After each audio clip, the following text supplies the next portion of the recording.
Queridos irmãos, nessa semana nós tivemos o estudo bíblico baseado em 1 Coríntios capítulo 8 e no capítulo 10.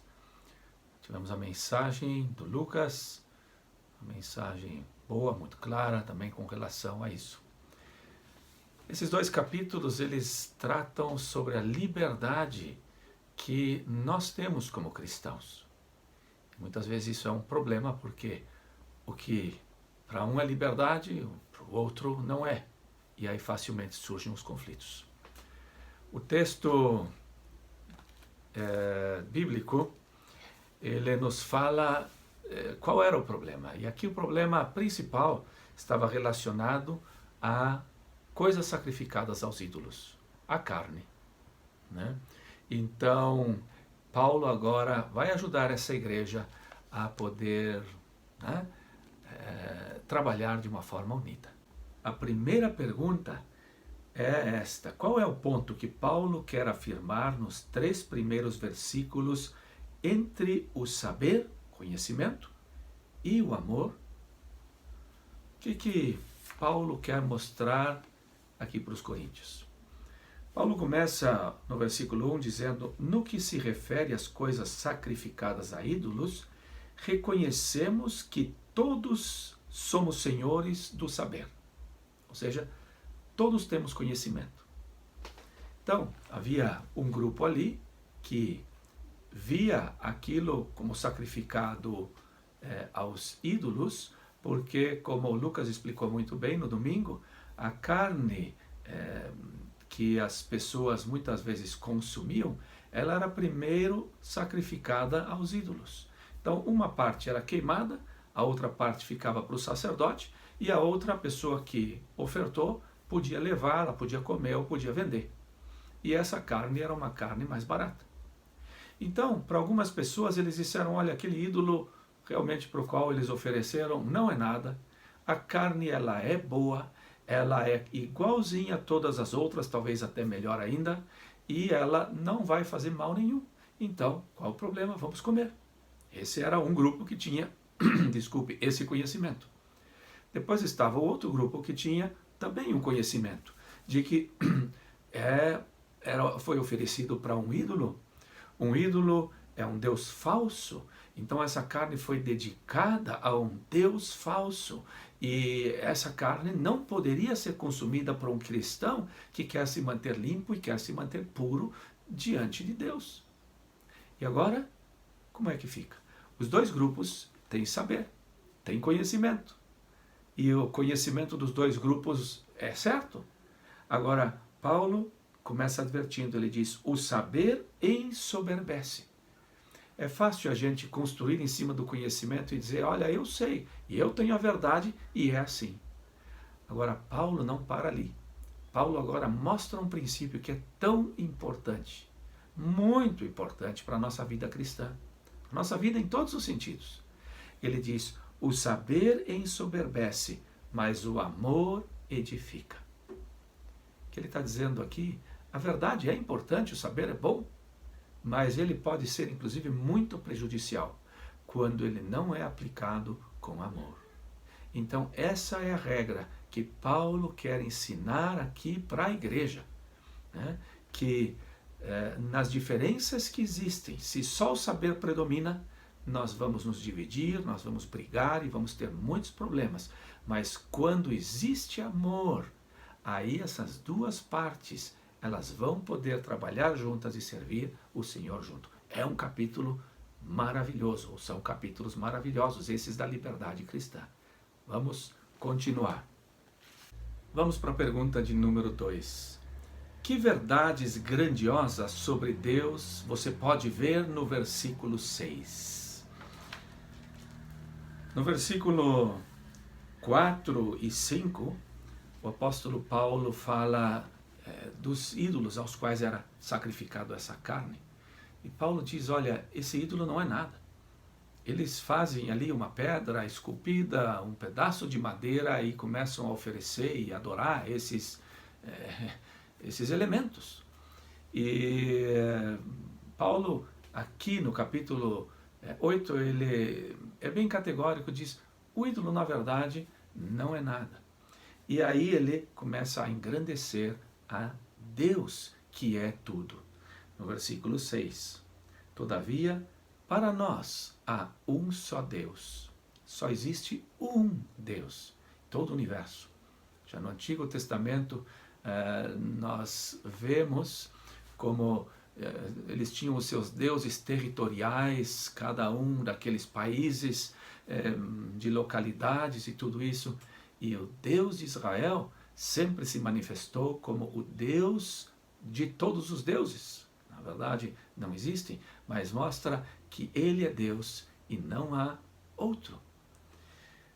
E diz que esse Deus é Pai. Aqui mostra o quanto Ele se aproxima de nós, quão próximo Ele está, né? A figura do Pai é aquela figura, sim, de autoridade, a qual nós devemos a obediência, mas também é aquela figura muito próxima, que nos ensina, que nos instrui, que nos pega pela mão, que nos carrega, que nos corrige, né? Paulo continua, de quem são todas as coisas? Ele é o Criador. Foi Ele quem fez todas as coisas, inclusive nós, e por isso Ele tem o direito também sobre tudo que existe, também sobre a nossa vida. Por isso é que Ele é o Senhor de todo o universo. E para Ele também existimos. Como já disse, somos criados por Ele, para Ele existimos.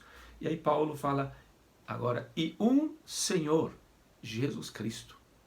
E Paulo não está dizendo que só existe um Deus, Jesus não é Deus. Não, Paulo está separando as funções do Pai e aqui agora do Filho, que é o Senhor, o nosso Senhor, nós que entregamos a nossa vida a Ele e decidimos obedecê-lo e caminhar com Ele. Jesus Cristo, pelo qual são todas as coisas e nós também por Ele. Ele é o mediador de tudo. E Ele é o fim de todas as coisas. Ele é o nosso Criador e Ele é o nosso Redentor. Por meio dele é que nós podemos ter essa relação com Deus e Pai. É um versículo extremamente carregado com a profundidade da pessoa e a grandeza de Deus. Vamos para a terceira pergunta. Por que comer carne sacrificada aos ídolos é pecado para alguns cristãos e não é pecado para outros? Como é que pode haver assim essa dicotomia, essa diferença? Os dois são cristãos. Os dois decidiram seguir Jesus, se arrependeram dos seus pecados, estão caminhando e seguindo Jesus, porque para um é assim e para o outro é diferente. Não somos guiados pelo mesmo Espírito? Não deveríamos ter exatamente a mesma cabeça? Nós todos aprendemos muitas vezes algumas coisas de maneira diferente. Eu me lembro quando eu era jovem, e muitos de vocês que vão assistir o estudo bíblico também, quando nós éramos jovens na nossa igreja nós tínhamos o que nós chamávamos de pipte. São aquelas danças folclóricas, né, mais alemãs, que então nós fazíamos assim um sábado por mês. E eu me lembro que os jovens da igreja vizinha, eles às vezes vinham, ficavam na porta e ficavam olhando, mas eles nunca participavam. Então eles acho que até achavam bonito, talvez alguns até gostariam de participar, mas eles haviam aprendido na igreja deles de que aquilo era pecado. Me lembro, depois disso eu fui para o Nordeste do Brasil e lá nós tínhamos um grupo de jovens com o qual nós tínhamos muita amizade e nós gostávamos de jogar voleibol. E quase todas as tardes, quando nós tínhamos tempo, depois das 5h30, nós tínhamos um campinho e íamos jogar voleibol. Mas tinha poucos jovens assim da Assembleia de Deus, eles estavam proibidos, eles não podiam nem assistir.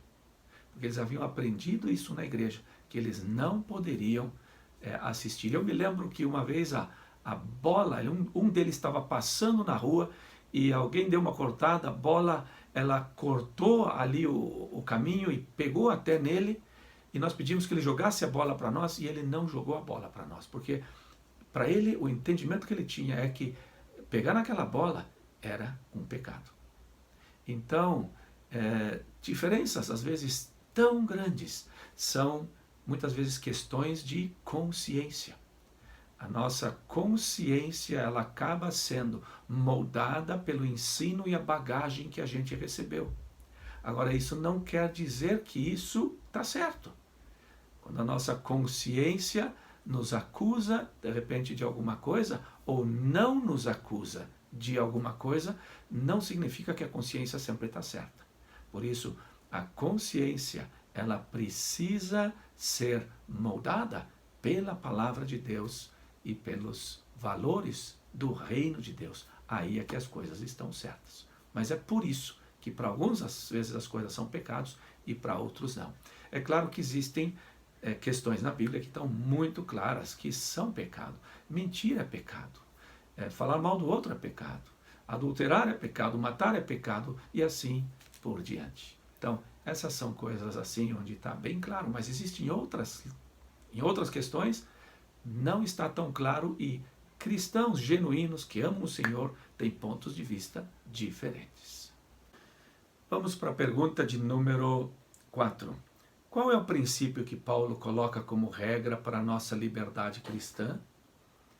No caso de comida, bebida, roupas caras, joias, etc. Acho que questões ligadas à comida, hoje não temos mais um problema e uma divisão no nosso meio por causa disso. Mas, por exemplo, com relação à bebida alcoólica, né?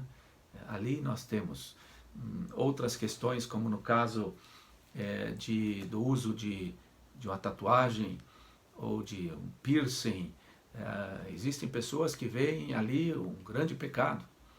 Então, pessoalmente creio que são questões que são mais secundárias e terciárias, onde não deveríamos nos dividir.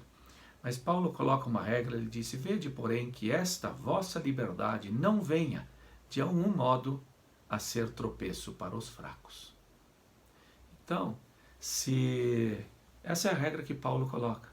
Se eu sou um tropeço para aquele que é fraco, e o fraco aqui não necessariamente é uma pessoa menos espiritual, ele pode ser uma pessoa de mais conhecimento bíblico, mais oração e tudo isso, mas ele tem uma consciência muito sensível com uma área, por exemplo, como disse, a bebida alcoólica. Então, o que Paulo diz, se eu estou sentado com ele à mesa, ou se eu convido ele para a minha casa, eu não vou colocar uma garrafa de cerveja ou uma garrafa de vinho na mesa, para não escandalizar esse irmão, porque ele não vai se sentir bem naquele lugar. E se eu tiver convidado por outros irmãos, e talvez até outros venham a usar a bebida alcoólica, mas eu sei que ele tem problemas com isso, né? Ou talvez ele foi inclusive um alcoólatra. Então, simplesmente deixa. Não preciso eu fazer uso disso, por respeito, por amor ao irmão. Então, eu tenho saber, isso não vai me prejudicar, mas se isso prejudicar o outro, essa é a regra.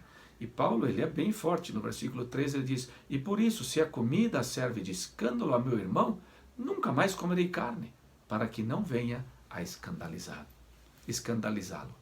Ou seja, eu sempre devo estar disposto a abrir mão daquilo que para mim é um direito, daquilo que para mim não tem problema, mas para não ofender e não prejudicar o meu irmão de repente na fé. E talvez até estragar as relações e estragar alguma coisa bonita. É melhor passar fome. É o que Paulo está dizendo. Vamos para a pergunta de número 5 e agora indo para o capítulo 10. Estudo um pouco mais longo hoje, né?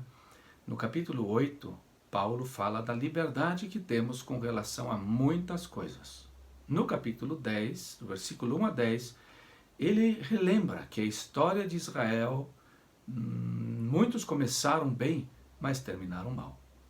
Que práticas pecaminosas o apóstolo Paulo menciona como motivo pelo qual desagradaram a Deus? Como elas se mostram em nosso tempo? Os coríntios, eles estavam muito seguros de si mesmos, de que tinham a verdade, seguiam isso, e Paulo diz ali mesmo, nesse contexto, aquele que está em pé, cuidado para que ele não caia. E olhem para a história de Israel. Ele começa falando, nos primeiros versículos do capítulo 10, os nossos pais, todos estiveram sob a nuvem, todos eles passaram pelo mar, todos eles foram abençoados por Deus. Fala dos privilégios que eles tiveram, assim como nós também, privilégio de podermos andar, seguir nessa fé que temos em Cristo. Mas esses privilégios, esse bom começo não significa também um bom final. Por isso nós precisamos cuidar cada dia para vivermos em santificação. O povo de Israel descuidou. Eles permitiram 4 pecados, que foram assim os que os acompanharam em grande parte. E Paulo adverte e diz, olha, cuidado com isso. O primeiro, versículo 6, é o pecado da cobiça. O pecado da cobiça é o não estar satisfeito com aquilo que eu tenho e desejar aquilo que é alheio, aquilo que de repente o outro tem. Esse é um pecado muito subjetivo, muitas vezes as pessoas não percebem. Eu posso ser uma pessoa que pareça ser uma pessoa muito santa e tudo isso, mas lá no fundo eu sou uma pessoa cobiçosa.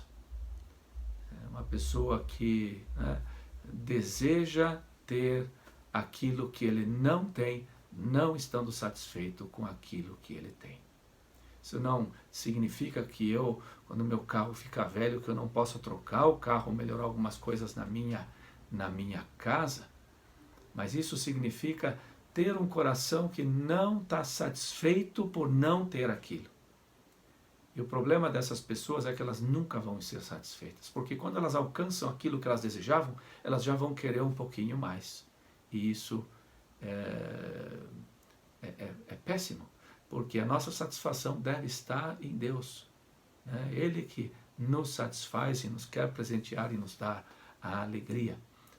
O cobiçoso, ele não tem o seu coração em Deus, mas na sua própria vontade. O segundo pecado é o pecado da idolatria.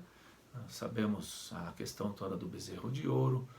Hoje em dia não pulamos em volta de um ídolo, mas de repente também idolatramos algumas coisas muito. São muito comum cantores, youtubers e outras pessoas que realmente nos chamam muita atenção e que nós amamos muito, pode ser até alguém da nossa família. Terceiro pecado é a imoralidade. A imoralidade, Paulo está pensando ali o que aconteceu com as mulheres moabitas, que daí desceram e aconteceram pecados sexuais ali muito graves, e Deus teve que castigar o povo. E hoje em dia, sobre isso não dá nem para falar, porque por todos os lados nós somos assediados, mas precisamos nos manter limpos, mesmo que ninguém esteja vendo. E nós temos o acesso hoje ao computador e à internet. É tão importante nós mantermos uma vida moral também, para podermos permitir que Deus flua através das nossas vidas. E o último é o pecado da murmuração. A queixa constante. Tem um pouco a ver, talvez, com a cobiça, a insatisfação com aquilo que eles haviam recebido de Deus e parece que nunca estava bom. Sempre parece que andavam no prejuízo. Não. A Bíblia diz que nós devemos ser gratos em tudo. E feliz aquele que procura e abre os olhos e vê que existem 1000 motivos cada dia para estarmos e sermos gratos. A próxima pergunta, de número 6. Que diferença faz na tua vida o saber que Deus não permitirá que você seja tentado além das tuas forças? Tentação, todos nós sofremos. E acho que principalmente aqueles que são cristãos, que se entregaram a Jesus. O diabo nos quer derrubar. E a tentação sempre procura nos puxar para baixo. A provação, que Deus permite, Deus sempre nos tenta levantar para cima, para mais perto dele. E a tentação, ela vem. E todos sofremos tentações em diferentes áreas, dependendo inclusive às vezes das idades e da situação da vida. Agora, esse versículo, versículo 13, não vos sobreveio tentação que não fosse humana, mas Deus é fiel e não permitirá que sejais tentados além das vossas forças. Pelo contrário, juntamente com a tentação, vos proverá livramento, de sorte que a possais suportar. Nós somos tentados porque Deus também permite, é o que diz esse versículo. Mas Deus não quer ver a gente caindo. Deus, pelo Espírito Santo, já nos deu força para resistir. E esse versículo, sempre que vem a tentação de fazer alguma coisa que é indevida, que é errada, lembrar desse versículo é uma grande ajuda. Porque eu lembro e eu sei, eu não preciso cair. Deus vai me dar força, Deus está me dando as forças para resistir à tentação. Porque Ele não vai permitir uma tentação que eu não possa resistir. Então, de uma forma geral, na verdade, poderíamos resistir a todas as tentações. Se não resistimos, é porque nós decidimos não resistir. Mas se nós decidirmos ser fiéis ao Senhor, a ajuda, ela está nele. Vamos à pergunta de número 7. O apóstolo dá várias razões pelas quais os cristãos devem fugir da idolatria. Quais são? Versículos 14 e 22. Ele começa dizendo: portanto, meus amados, fugi da idolatria. Não posso acreditar aqui que eu vi um grupo dos coríntios que andavam idolatrando aí outros deuses e adorando outros deuses. O que acontecia aqui era que alguns eles se sentiam tão livres, também na sua consciência, não tinham problema com a carne e tudo isso, que quando os pagãos convidavam eles para essas suas festas e possivelmente também festas pagãs, onde eles tinham todas essas comidas e tudo isso, esses coríntios iam, esses irmãos da igreja iam com toda a alegria do mundo participar daquelas festas e daqueles encontros. E Paulo diz, olha, cuidado aqui com aquilo que você faz, aquilo que você prioriza na tua vida, é muito importante. E ele, logo então, fala, olha, sejam criteriosos, julgai vocês mesmos. Né? E aí ele começa a falar da ceia do Senhor. A ceia do Senhor naquele tempo era muito mais um encontro da igreja, possivelmente numa casa, era bem menor do que nas igrejas grandes, e onde os irmãos se reuniam para aprender do Senhor, comiam juntos, eles oravam juntos, eles tinham comunhão juntos. Então, tinha aqueles irmãos que negligenciavam o participar aqui, ou às vezes estavam aqui, mas também gostavam muito de estar lá. E isso também nós temos hoje no nosso tempo. Mesmo que não seja pecado tomar uma cerveja, né? Mas quando a gente vê que irmãos da igreja priorizam Oktoberfest, priorizam sempre o cinema, sempre o shopping, sempre todo esse tipo de coisas, mostra onde está o coração. E Paulo, ele adverte aqui, ele diz, olha, nós somos um corpo em Cristo, nós deveríamos priorizar, crescer juntos, ajudar juntos e compartilhar o cálice do Senhor e as bênçãos do Senhor. Então, nessa liberdade, nós sim, é importante que a gente priorize. Segundo motivo que ele dá tem a ver com aquilo que ele diz no versículo 20, antes digo que as coisas que eles sacrificam é a demônios que sacrificam e não a Deus, e eu não quero que vos torneis associados dos demônios. Agora Paulo diz que sim, atrás de cada ídolo tem um demônio. Então, nessas festas idólatras e pagãs e coisas assim, também havia forças demoníacas trabalhando e tudo isso, e as pessoas facilmente se expondo a tudo isso. E Paulo diz, olha, não quero que vocês se associem. Por isso, nós estamos no mundo, mas isso não significa que nós somos do mundo. Se nós participamos de algumas atividades que o mundo faz, é para sermos uma luz, ser sal naquele lugar e tentar ganhar aquelas pessoas.